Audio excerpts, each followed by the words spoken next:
खटीक समाज के संत शिरोमणि बाबा दुर्बलनाथ जी को नमन करते हुए मैं मंच पर बैठे हुए आज की सभा के जो सभापति बनाए गए हैं उनसे आशीर्वाद लेते हुए और साथ ही साथ हमारे समाज को एक सीख उनके लिए कार्य करते हुए उनके लिए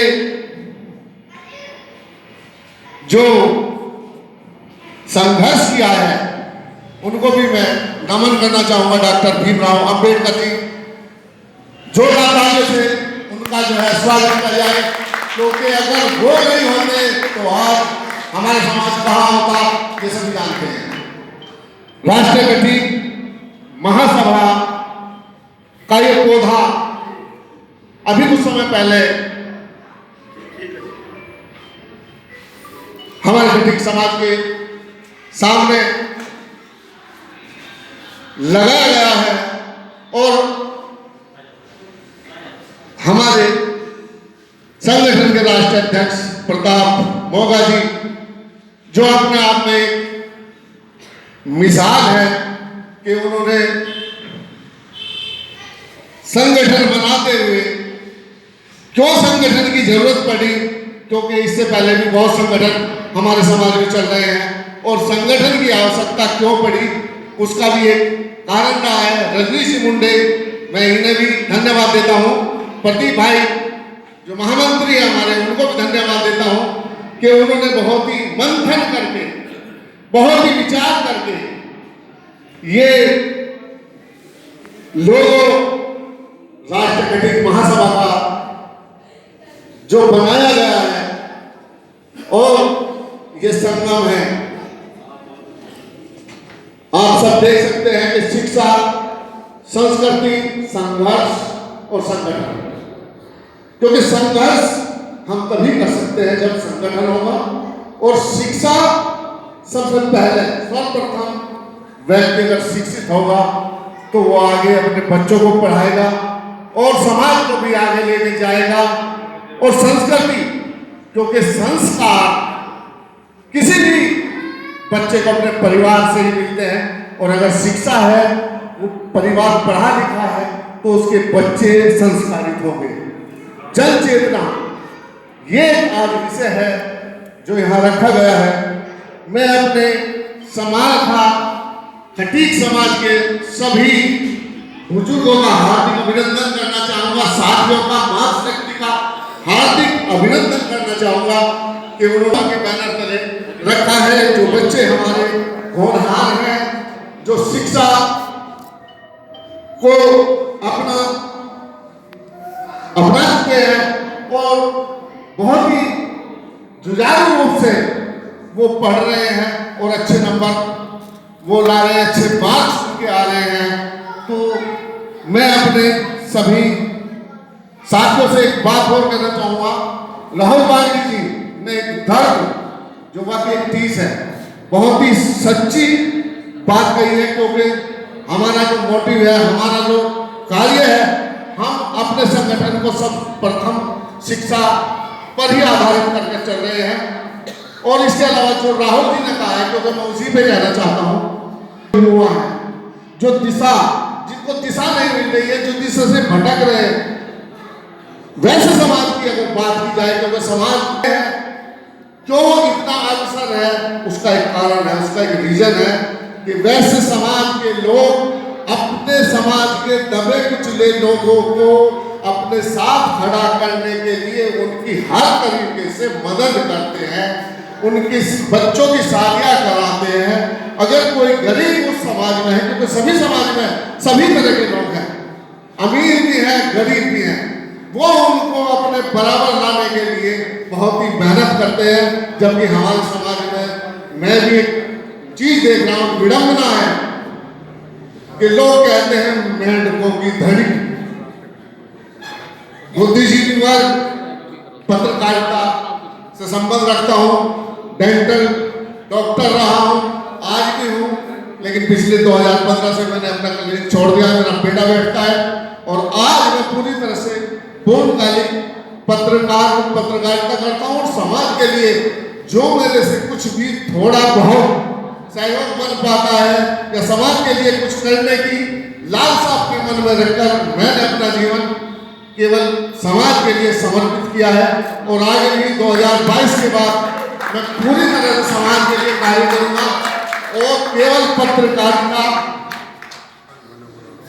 करूंगा। लेकिन पत्रकारिता जो मैं 24 घंटे काम करता हूँ उसको अलग करके शुक्र काल में मैंने बनाया है। मन के शुक्र काल में हमारी खटिक समाज की धर्मशाला है जो आप देख सकते हैं कि वो पूरी तरह से वीरान पड़ी है।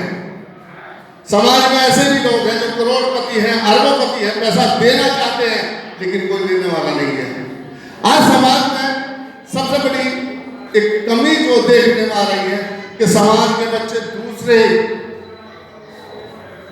समाज से शादी, हमारे समाज के बुजुर्गों को और साथ ही क्योंकि ये दिशा राहुल जी ने दी है, मैं उनकी बात पर अमल करता हूं और जोरदार तालियां उनके लिए क्योंकि उन्होंने एक ऐसा मुद्दा इस मीटिंग में इस सभा में उठाया है कि उसके लिए मैं भी पूरी तरह से प्रयास करूंगा। और जो भी हमारे समाज के लोग हैं, रणजीत जी से मैं एक बात कहना चाहूंगा कि एक ग्रुप बनाए जिसमें हम अपने बच्चों के जो बच्चे पढ़े लिखे हैं, अनपढ़ हैं, उनके बायोडाटा आए, उनकी शादियां कराएं क्योंकि बच्चों की हमारे शादियां अगर हम नहीं कराएंगे तो दूसरे समाज का कोई व्यक्ति सामने नहीं आएगा। ये एक बड़ी पहल और बड़ी बात आज छोटे भाई राहुल जी ने रखी है।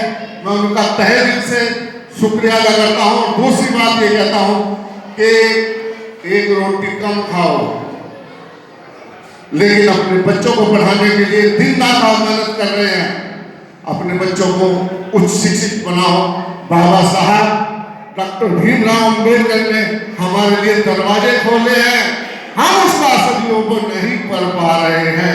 हमारा समाज उसका सदुपयोग नहीं कर पा रहा है, जबकि जाटव समाज उनके बच्चे संगठित हो गए, इस काम को आगे ले जा रहे हैं, शिक्षा के बल पर अपने आप को वो खड़ा कर रहे हैं।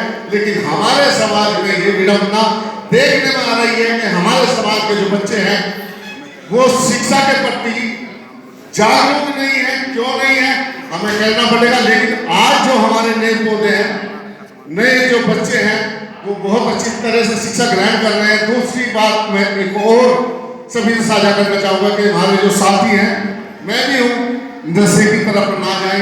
नशे से समाज में इज्जत किस नजर से लोग देखते हैं।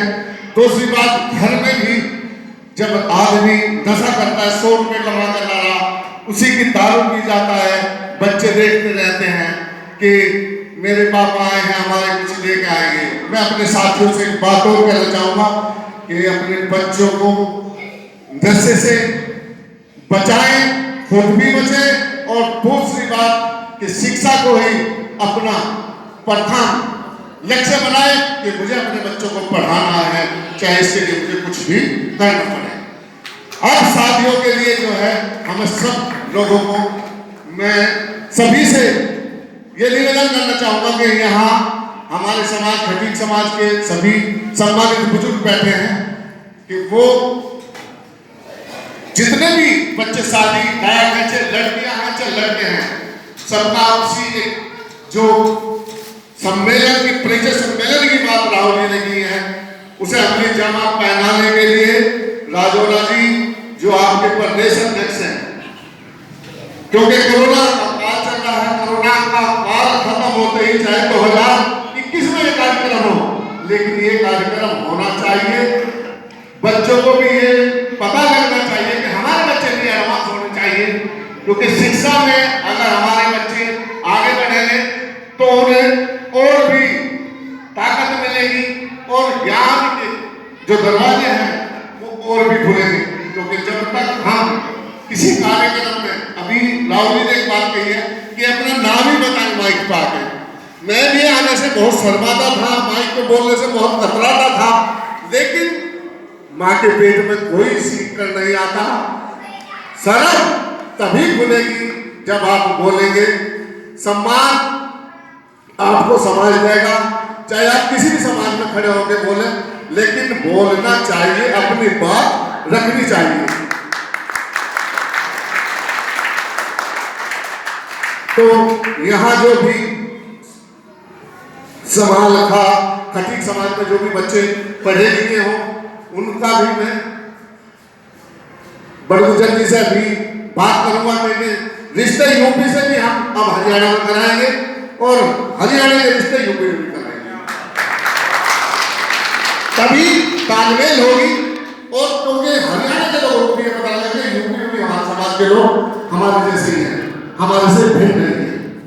क्योंकि यूपी के बहुत लोग हरियाणा में रह रहे हैं, पंजाब में रह रहे हैं, अन्य प्रदेशों में रह रहे हैं, लेकिन अब राहुल जी शुक्रिया, बहुत बहुत धन्यवाद, क्योंकि आपने ये बात उठाई है। मैं सारी बात खत्म, क्योंकि हमारे राष्ट्रीय अध्यक्ष बैठे हैं, वो अपने आप में ये जो संगम है ना, वो अपने आप में बेजोड़ व्यक्ति हैं। वो आपको अपने विचारों से अवगत कराएंगे। मैं ज्यादा समय न लेता हूँ, मैं केवल अब ये थोड़ी मेरी नजर आप रहेगी कि हमारे समाज के बच्चों के रिश्ते होने चाहिए।